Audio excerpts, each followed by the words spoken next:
Small marbling score is where choice begins. Choice category is the most popular of all beef. This is small 50. A lot of your choice will hit this marbling score. Then modest, is that? No. Not yet, right? Modest is middle choice or higher. Most of your certified Angus beef will hit this, right? That's one of your key terms is certified Angus beef. That's where that begins, right here, which is middle choice or better, all right? Is that? No, we're above that still. So this is moderate marbling score. This is the top end of choice, almost prime. That's a very high score right there. All right? This is slightly abundant. This is prime marbling score. This is another. That's pretty close. That's the top 3 to 5% of all beef in the slaughter in the country.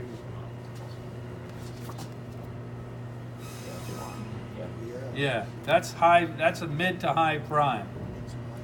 That's considered some of the best. You're talking like 1% of the beef in the nation. Right here, from Pine Plains. Yeah. How did we get it? I call up Mike Myler and go, "What are you doing over there? You better feed him some more." How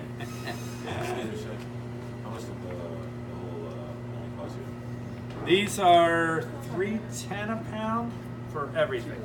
The round, the loin, and the rib together. So all of this waste costs us $3.10 a pound. So it's relatively reasonable.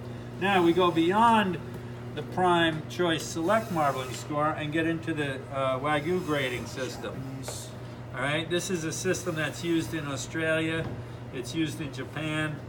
I heard the different system, right? Yeah, it's basically looking at the same thing, but a different system. Yes.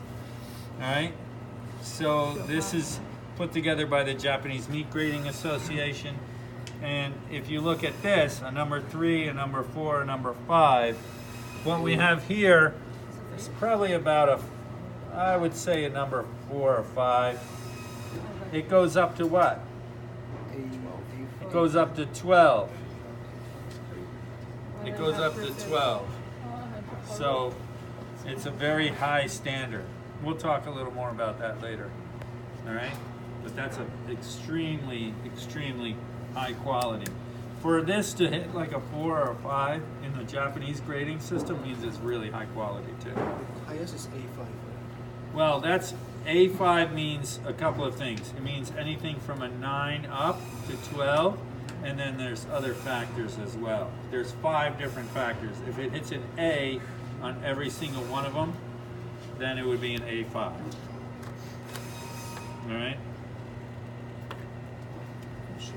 Coloration is also part of it. You see this here? When an animal is younger, it's got a lighter color. As it gets older, it can have a darker color like this. A darker color may mean more flavor. It's got more iron in it. So it's more taste and more flavor, but it could also mean slightly tougher or quite a bit tougher depending on how old it is. So coloration deals with flavor. Coloration deals with maturity. And there is a thing going on now called second use cattle. Second use cattle means they're taking older cattle that were used for milk and then they're fattening them up after they're done milking. Like they could be 6 years old, they've milked for 6 years, right? And then they retire and then they fatten them up to get some marbling with a dark red color, a yellow fat, very interesting flavor meat, but tougher.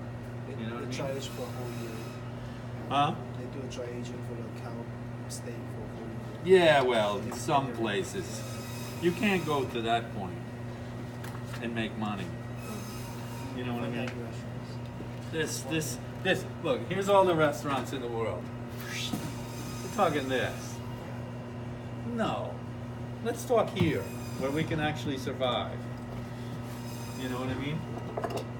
So if you're here and you do second use cattle as a trendy thing, like this guy, but you only age it for 30 days, 60 days, then you're selling a lot more of it than this guy. You see the high-end restaurants, how long do they last? Some of them, for years. It's a tiny percentage. That's like me saying, I'm gonna go and play for the NBA. I'm tall. I should be able to do it. No, I can't. You ever see them guys? They're freaking amazing. I'm never gonna be there. Is that a dream of yours yet? Huh? Did you want to play? No. I knew right away. The first time I played basketball, that I was not going. It's a black Okay, hold on. Huh? We have no one black man's sport. No. It's anybody's sport. Or Latvian. You see that German that used to play for the Mavericks? He He's still a plays. German. A German like me. Dirk. Dirk. He still plays. Hey, he's good. Who's the best player right now? LeBron James. Maybe. No. Curry. But you forget about the Raptors. Kawhi Leonard. I like him. Not the Knicks.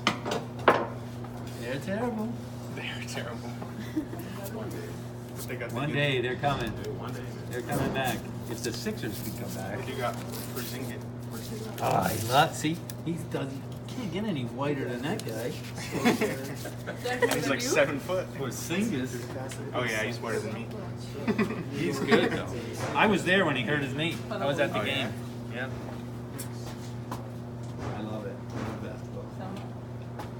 More than I like football even. These are my secret stuff. It's good. Look at it. All right, let's do this. There's our round, right? This is what we broke down yesterday. That's the round.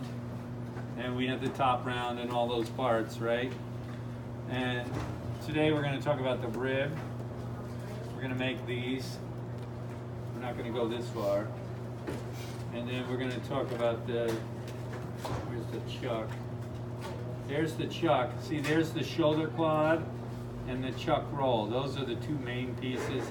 And we can divide them into all of this stuff, you know, which you didn't talk about yesterday, but those are really good cuts, you know? And then here's the loin. So let's talk about the loin first. This is the loin. The loin has the most value, right? We're gonna talk about all the value in the loin. Are you ready? Yeah. I don't know if I'm ready. Here, somebody control the. Let's do the lecture as we go through. Is that all right? If we do the lecture while we stand up? Yes, sir. So somebody has to do this. Here. You want to do it? All right. You got your phone and this. You guys are like.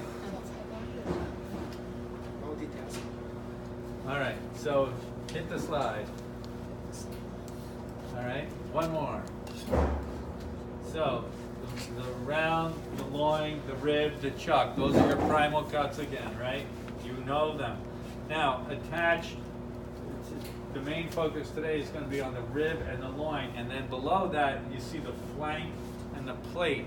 All right. So these cuts have the flank and the plate attached, and we're going to take those off. So let's start with that. Click it one more time. See what's up. Yeah. See the flank is down along the bottom. So we're going to take that off as a separate piece. All right.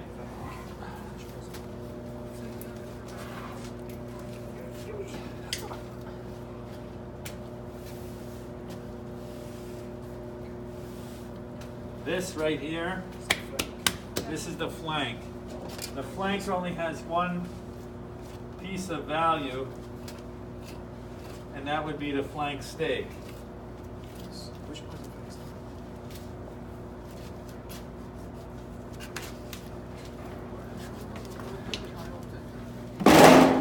the So we'll peel off this, what we call fascia, this cover. that'll expose the flank steak underneath.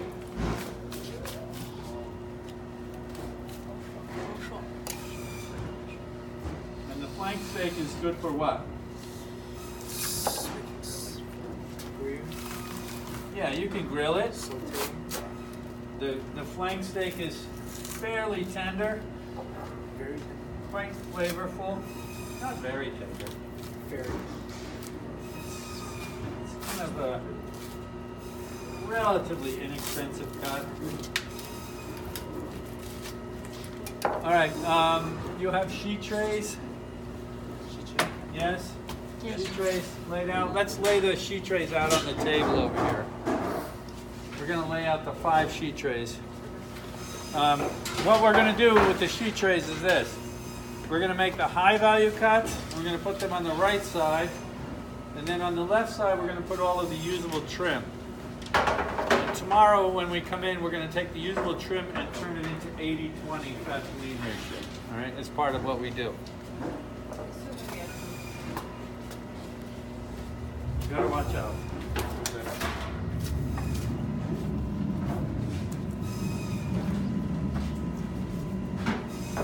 So, here's the flank steak right here.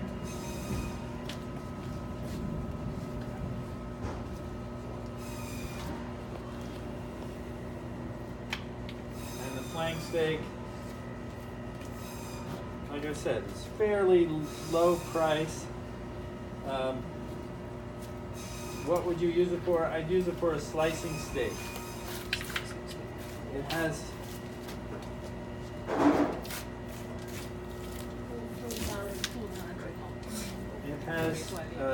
membrane over the outside that all gets taken off.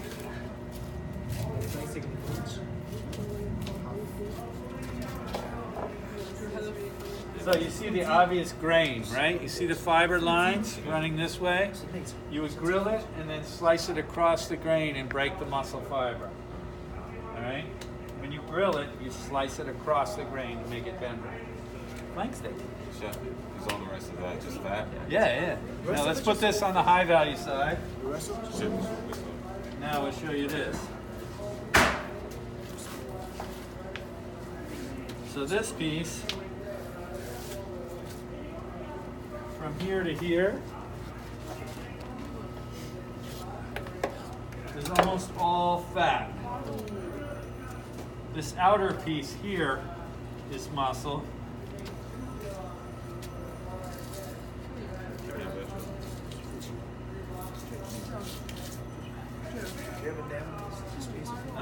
It's called twitch muscle. It doesn't really have a name on the outside.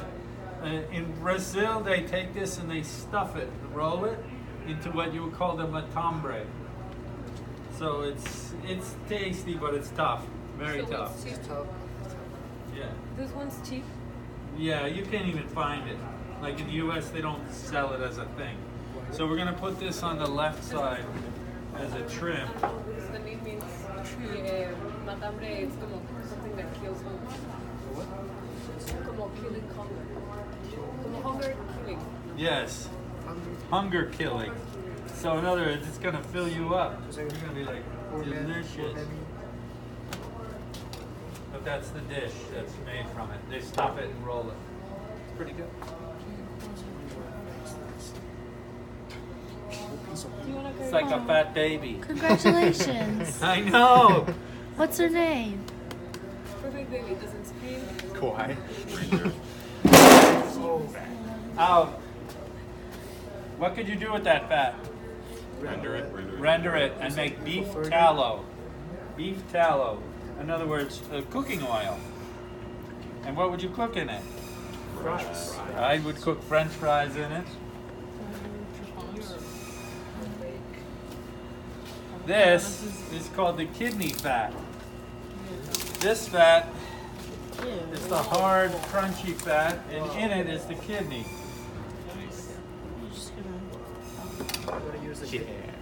Now the kidney can be sliced and sauteed. This one's a little bit older, but you could slice it. No, It I looks wouldn't do that. No. Looks So like you a can saute that. It's gusher. actually good. Some people even eat it raw. You know what I mean? Now don't. That might be a little bit too much. But there are people that do. You know what I mean? It's like a sashimi almost. I'm also never knew of one. What one? All right.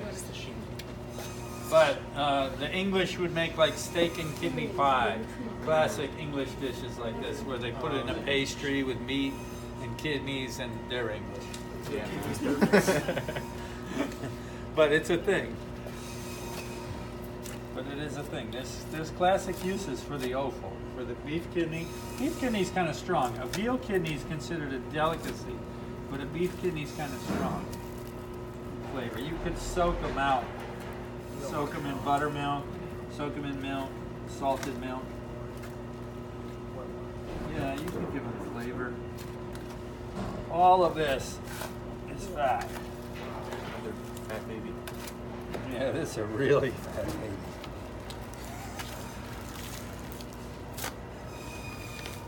But you see what I'm talking about? It's Can't tell you something else. it's a no. All that is missing. Ah, shoot. No, but seriously, the fat on the inside is a dry fat. You know what I mean? It's a dry, crumbly fat that renders really well. All right, it's a very pure fat. So there are places that are doing a beef fat fry, you know, a tallow fry. You can buy tallow already rendered. They sell that too. Excuse me, chef. There. Where are the sweetbreads found? Now the sweetbread Brisket. the sweetbread is the thymus gland. Yeah, it's found in the neck. Okay. The sweetbread Right? on beef is large and it's not as palatable. The sweetbread is usually found in veal. It's young and it's very light in color. Beef, they still have a sweet bread, but it's Yeah, but it's not as good. Right. They still do harvest it though. Like, what's the purpose of, like, you know, what does the sweetbread do? It's the thymus gland. It's the thyroid. So it produces. What does it do? It like helps with metabolism. Not adrenaline. There's adrenal glands that we're going to find all throughout this too, but that's another story. There's a little gland right there. That's an adrenal gland. That gray thing. That's a gland right there. They're everywhere. All right, so why does the kidney have so much fat around it? Well, this is the fuel tank for the animal. Basically, this animal is thinking, I'm going to eat and eat and eat, and then when times are tough, I have plenty of fuel for my kidney, for any functions for the body, you know what I mean? So the animal in nature is seasonal, you know what I mean? Like, if you put cattle out in the wild, they're going to eat in the summer when it's really good to eat, and then all winter they're standing around in snow up to here going, what happened? You know? And then in the spring it starts over again. So they need that fuel. But, you know, we take advantage of that when we fatten them. They will eat. You know, they'll eat when the eating is good. And they don't think, oh my goodness, I'm getting fatter, I better stop. You know, they don't care. They think, oh, this is going to be an easy. It's going to be an easy winter. That's me after what I ate. I got plenty of fuel. Where are we going? Why are we getting on the truck?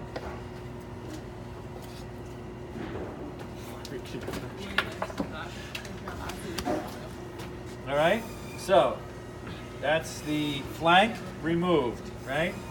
And we took out the kidney fat. That's now removed. Now what we see here is the loin that's now trimmed. All right, hit it. All right, so if we look at that, this is the bone structure that we have in there. All right, this right here, from here to here, would be the hip bone with the tailbone still attached. So that's the hip bone. And then we have this structure here. This is the chine bone. And then here is the feather bone. This is upside down from that one, right? Feather bone, chine bone, feather bone, and in between is the finger bone. And that structure makes up what we call the T-bone. All right, that's the T-bone. So if you look on the left, that's, you know, both sides of the spine. All right, chine, feather, finger. Then there's one rib bone. That one rib bone is the 13th rib. That's over in here. Unless Myers cuts it and then they cut it wrong. You don't have one. Yeah, they miscut it. They missed the 13th rib. So 30 is here. So they put it over here. So you didn't actually cut Myers. between 12 and 30 and cut between 13 and 14. Yeah, no, there's no 14. There's no 14. It's only 30 ribs. There's only 13 ribs, so the 13th rib would sit right here, right? We cut between the 12th and 13th rib, all right? So that's the bone structure that we're dealing with. All right, let's click it again. So this is what we're going to turn it into, a couple of different things, right? One would be the short loin, right? Click it again. This is the short loin. Now, we're not going to make a short loin today, but if we were to make the short loin, we would take this whole loin, and we would cut it right here, right at the bend of this chine bone, right here. We cut straight through this, and this would be the short loin. And why would you buy a short loin? What's the purpose? You want to make those steaks, all right? The porterhouse and the T-bone steaks. I need to get out of here. The porterhouse and the T-bone steaks. Is short loin, so loin? And the short loin, Strip loin, tenderloin.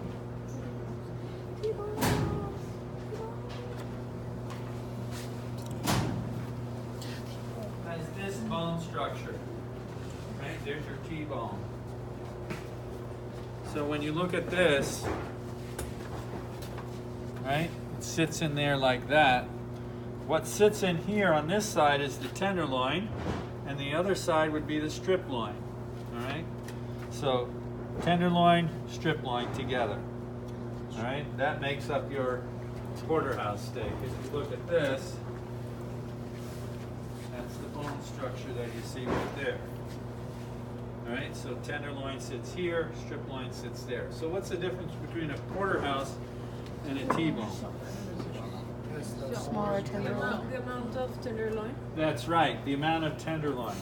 So a true porterhouse, and if you look at this thing, right? If you look at this, here's the tenderloin sitting in here. This is where we would make the cut, right? Basically cutting the tenderloin in half to make a short loin. Here's the big tenderloin eye, porterhouse, porterhouse, porterhouse, porterhouse, then T-bone, T-bone, T-bone. Then we get to the end where there's no tenderloin, right? That would be called a shell steak, and you would knock off that chine bone. What if your purveyor sells you that as a T-bone, the one on the end? Buy them. What do? You buy them. You fist fight them. Yeah, I call them up on my phone. I take a picture, and then I take a picture, and then I send one letter with a question mark. Why? Chef, so what's the sort of And they go, what?